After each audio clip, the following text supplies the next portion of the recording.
Shimshon Leshinsky, היי חברים. שלום, מנדל מבודגה, מה שלומכם?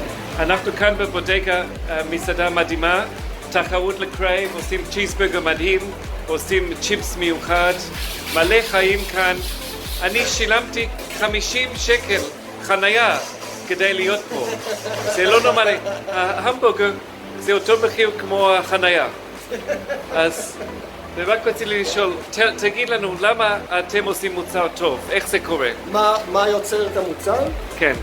הכל אנחנו מכינים פה מאפס. טוחנים פה את הבשר, מעשנים את הבשרים פה, טרי, כל בוקר. חמוצים אנחנו מכינים פה, הרטבים אנחנו מכינים פה, ממש הכל מתכון הבית.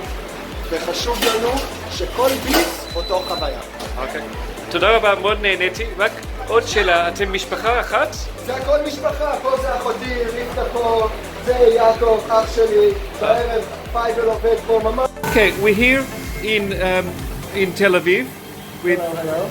Please tell us, Mendel Oppenheim. Mendel Oppenheim from Bodega, and I've come all the way from Jerusalem to see who is better, Crave or Bodega. And what can you say is the difference between the two places? Oh, I'd rather not compare. Okay.